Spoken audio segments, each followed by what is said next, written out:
Everyone back to the last session of this Fair February. We have our last speaker, Sara Ahmadian, who is going to talk about revising traditional algorithms to factor in fairness. Dr. Sara Ahmadian is a researcher, as a research scientist in the large-scale optimization research team, which is part of the broader New York City algorithm optimization team at Google. Sara earned degrees in combinatorics and optimization from University of Waterloo, where she was advised by Professor Swami and supported by NSERC Fellowship. Sara is a recipient of the 2017 University of Waterloo Outstanding Achievement in Graduate Studies designation for her PhD thesis. She worked as a software developer for a startup company in Waterloo after completing her master's and before studying her PhD. Prior to that, she completed a bachelor in computers of science in computer engineering in Sharif University of Technology in Tehran. Her research interests include diverse and fair sampling, data summarization, approximation algorithms, and design and analysis of the algorithm. Thank you for being here, Sara, and the floor is yours. Thank you, Christina. So today I'm going to talk about fairness in clustering algorithms. So let's start by looking at what the fair clustering is. So in clustering, we usually want to group similar points together. And we might have a notion of similarity or a notion of distance. And then, so we want to group similar things together. And then in fair clustering, we are looking at the problem where we have, for example, colors for the points, and we care about the representation of each color. The color could correspond to the different values a sensitive attribute can take. For example, you can think of it as a gender, or for example, nationality or something like that. And then we care about bounding the representation of specific groups to ensure that no group is overrepresented or dominates its own cluster. So we are giving a parameter alpha, and then we wanted to make sure that everyone has a representation below this alpha. And then there are generalization of this alpha, for example, having a specific alpha for each group, and then a generalization that looks at overlapping groups. So we look at gender and also race and also age, so all of this, and then they can be overlapping. Or we can just focus on a partition, say male, female, non-binary, and so on. So one specific feature. And so here you can see an example that we have a representation of red in the top left cluster is 3/4, and then at the bottom one we have representation of green by half. So there are different ways to measure the quality of the clustering.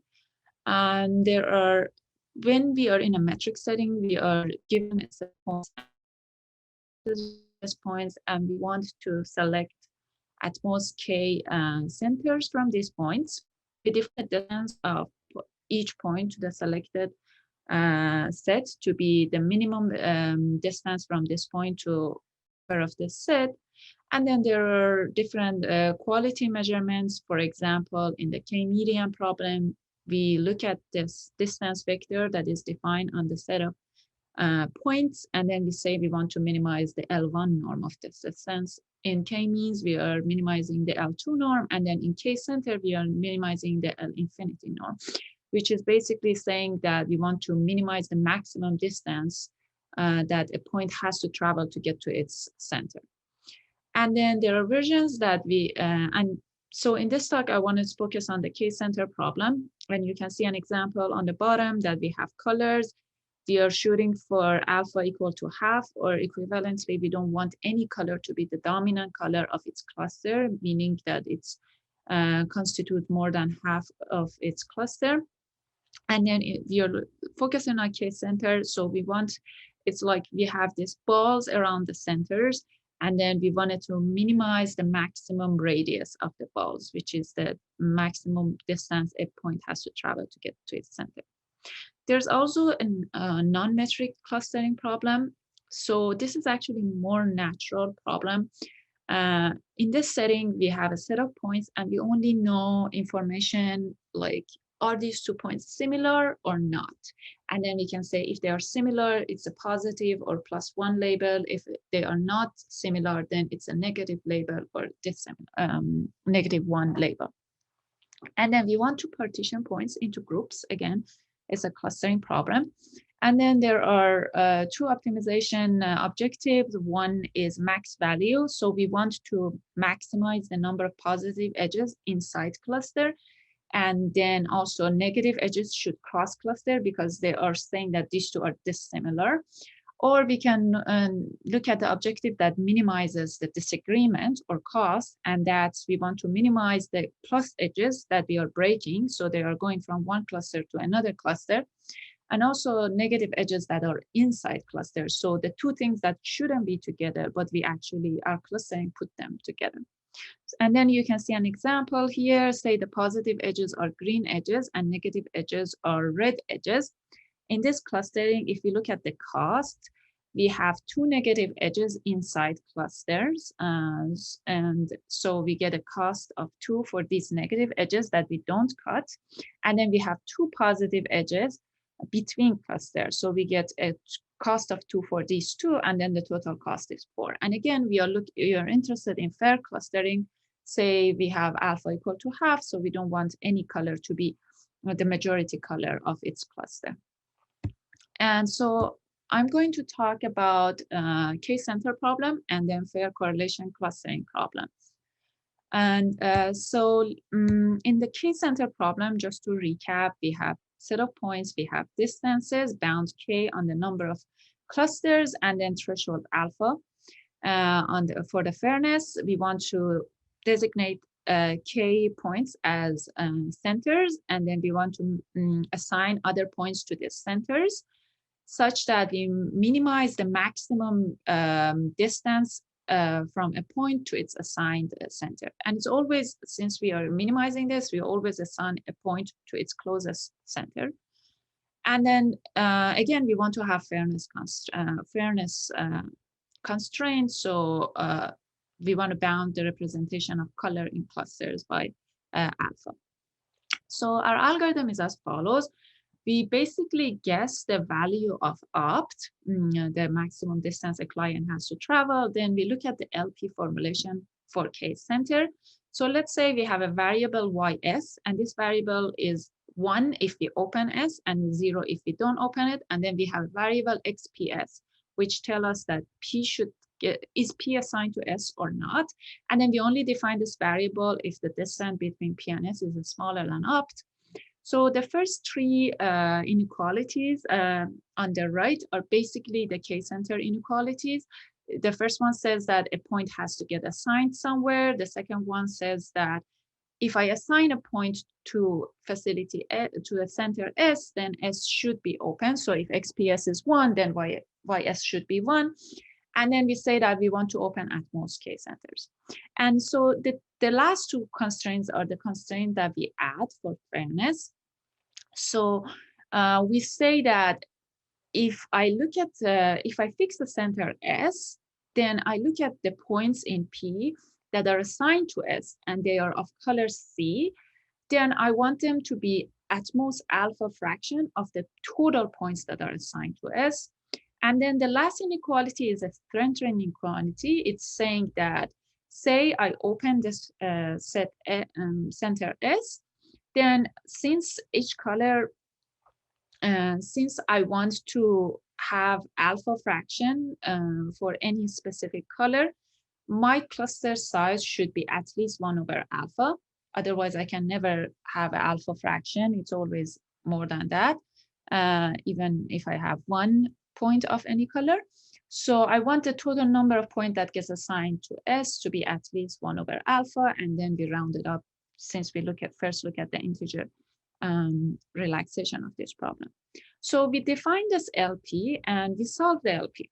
So say we have an optimal solution of this LP, we first round the Y star, and then make sure that we open K centers integrally. So we decide where we want to open these K centers.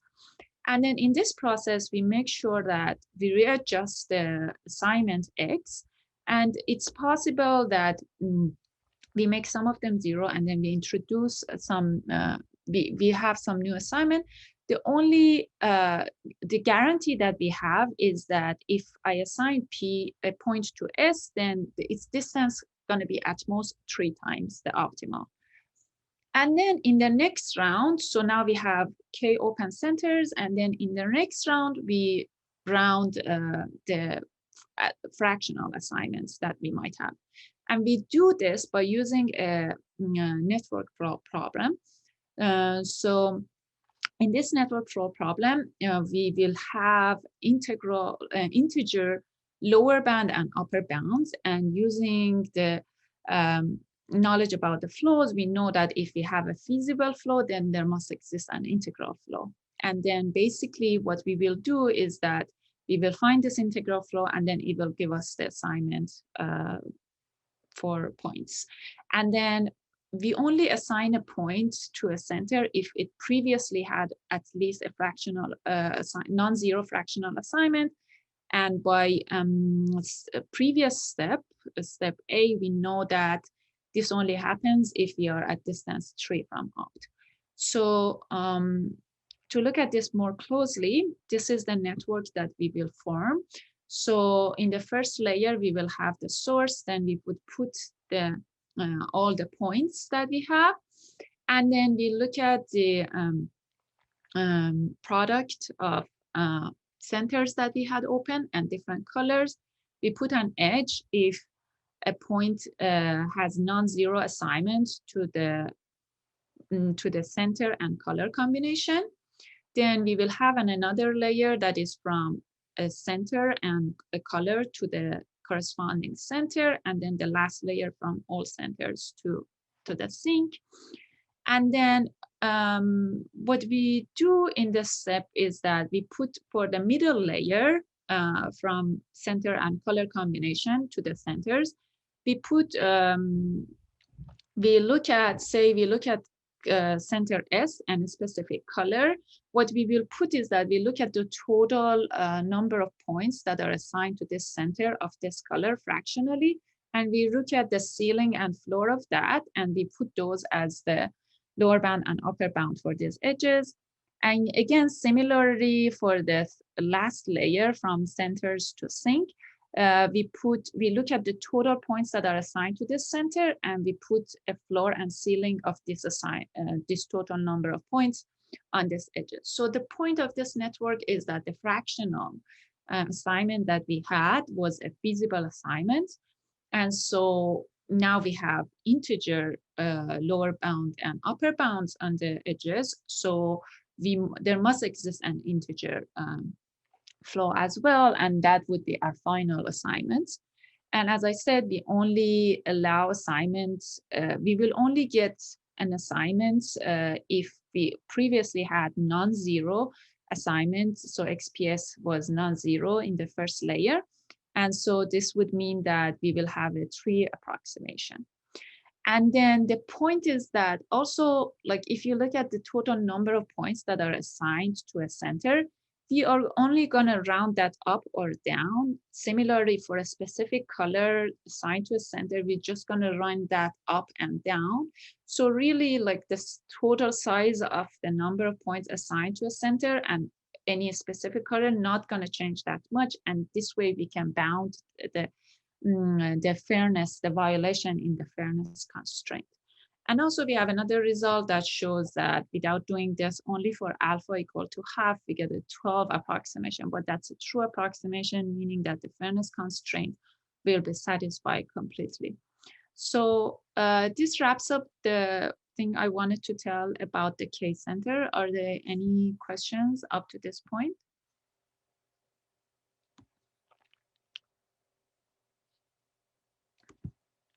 Okay. So we can move on to the correlation. Sorry, there's a question here. Sure.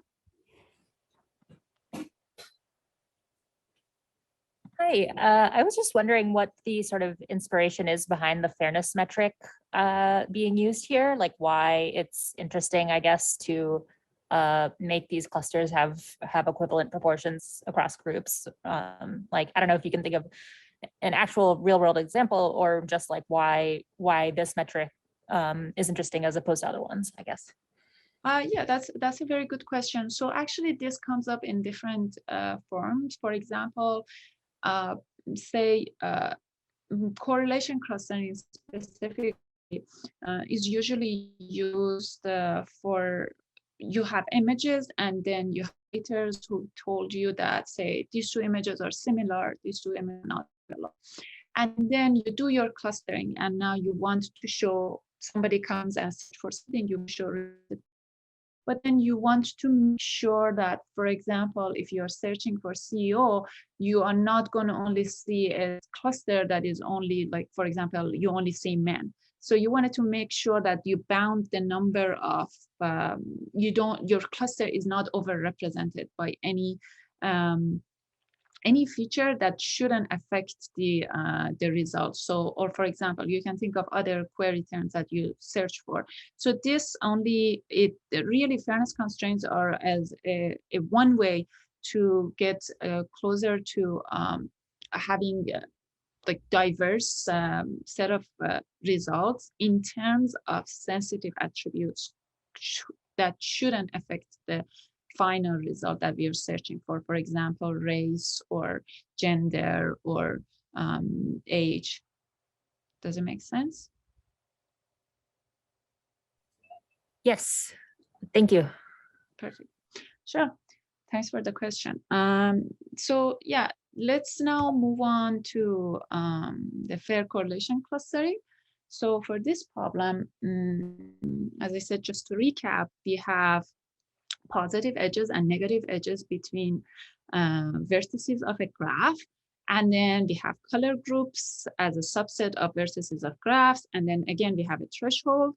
And then we look at the problem that we want to minimize the cost. So we want to minimize the number of mistakes that we make. And a mistake is when two points are supposed to be together. So positive edge or green edge in this example, and then we put them in different clusters, so in intercluster edge, or a negative edge that says these two shouldn't be together, but then we put the points inside the same cluster. So a negative edge inside a cluster. And then we have fairness constraint again. And I want to emphasize that our result for this version is actually for, we don't require a partition of points. So it can generalize to multiple attributes. For example, you can have gender and race, and now these could be overlapping groups. You can have a Hispanic woman and also maybe African American male. So our groups are not necessarily partition of points when we look at all of them together. And so our result, we had an initial result that we only could get an approximation for when we had exactly a partition of points. So we had basically colors for the points. So one single feature. And then we had equal representation. And then our fairness constraint was also 1/t, where t was the number of colors or different values the same feature can take. And we got the O of t square approximation. And for the case of alpha equal to half, constant approximation with a very large constant. And recently we got a new result that actually works for any collection of groups. So overlapping is completely fine. And then our result is as follows. We allow a parameter epsilon to determine our violation in the fairness constraint. And we find clustering such that we either have a singleton cluster of size 1, or when we look at the fairness constraint, we violate it by a factor of epsilon. So we have 1 plus epsilon times alpha for the corresponding color times the size of the cluster. And then our approximation is order of 1 over epsilon minimum of alpha I. And then in terms of how does this improve the previous result, so we get, if we look at alpha equal to 1 over t, we get O of t approximation, and we get much better for the case of alpha equal to half. So again, the approximation algorithm is based on LP. So this time we look at the LP that we have for correlation clustering. In this LP, we have XUV, and XUV basically says, takes value of 1 if U and V are in different cluster, and 0 if they are in the same cluster, in the integer relaxation, integer programming. And then we relax it and we look at fractional. And so we basically want to minimize the number of positive edges that are separated, and then the number of negative edges that are put together. So XUV is 0, so we get 1 minus XUV when we have negative edge. And then the second constraint says that when I look at a specific vertex, I look at the points that are in the same cluster as this point. So a point is in the same cluster as this point if XUV is 0, so we get 1 minus XUV. And when we say that we want this to be alpha I fraction of the total points that are in the same cluster as V. And then the third constraint is basically triangle inequality constraint. It actually says that if you think of it as an integer value, we say that, okay, if I have XUV and it's taking value of 1, meaning that U and V are separated, then either U and W are separated, so the right-hand side, then either U and V should be separated or V and W should be separated. They cannot both be put together.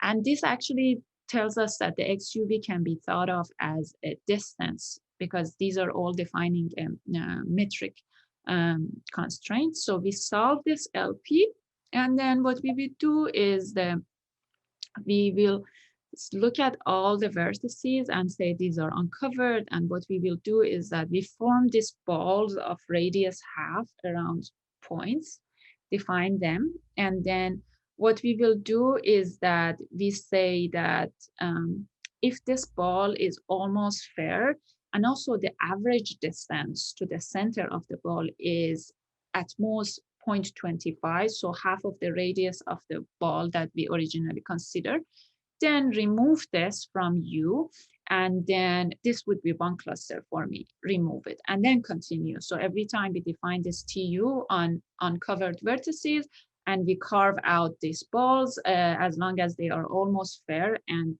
they have good, small average distance, meaning they are kind of dense. And then when we cannot do this anymore, we return everything else as singleton. So the main idea in the proof is that for the LP, if XUV is large, so it's saying that U and V should be separated, and it's a positive edge, the LP is really paying for this. Similarly, in the LP, if XUV is really small for a negative edge, since LP is paying 1 minus XUV for this, it's already paying, we can charge it to the LP cost. So mistakes for long positive edges, short negative edges are okay. And then the analysis goes as follows. So look at clusters. We say that if this non-singleton clusters are dense, so this would mean that the positive edge that is crossing and coming to this cluster on average is long. And similarly, the negative edges inside, because of density, on average, they're going to be small. So we can charge the cost for this non-singleton cluster to the LP. And then singleton clusters, we don't have negative inside since we only have one node. So we only have to care about positive edges. And again, if the cluster is not dense, it's a good scenario for us because we know that the average distance is large. So we can, again, charge to the LP. And then the last case is if it's dense. But then this is the most complicated case. But the only thing I can tell right now is that we know that some color is overrepresented. Otherwise, we would have taken this as a cluster. So we use this fact, and also we use the fact that the LP originally produces fair solution with respect to XUVs. So we will find a way to charge this positive crossing edges. So I'm going to skip the slides that I had on hierarchical clustering to allow some time for questions. And this area is, there are many open problems since it's fairly new, and there are various clustering problems that can be considered in terms of fair median problem, where it's a version of the median, median, but then with fairness, there are some approximation knowns, but nothing in terms of multiplicative violation in the fairness constraint, similar to 1 plus epsilon that we discussed. And then for correlation clustering, it's not really clear if this this approximation that we got is the best, and it seems to there is room for improvement. Even the hardness of the problem is not very clear, and then hierarchical clustering, similar problems can be asked. So with that, I'll conclude my talk. Thanks for listening. Thank you, Sara. Are there any questions?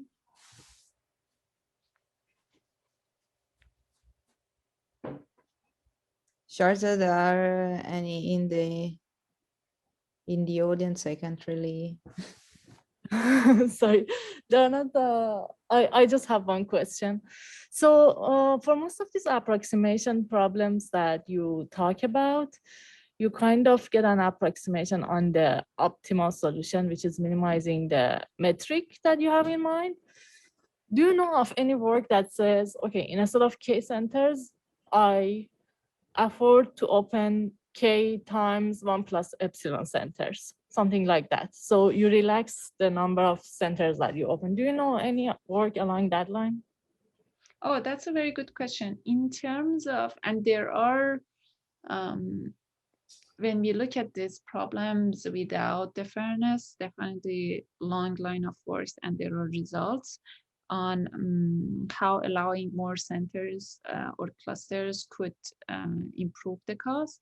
In terms of fairness, the results that I'm aware of, and people haven't looked at this. Usually the fairness constraint is the harder constraint, so people are more interested in relaxing that constraint instead of K. But that's definitely a good problem and a good research direction to look at. And one more question. So in your setup, the fairness constraint is a constant, or it can be proportional to the populations? No, it's proportional. So it's always, we say alpha times the total number in the cluster. Yeah. So yeah.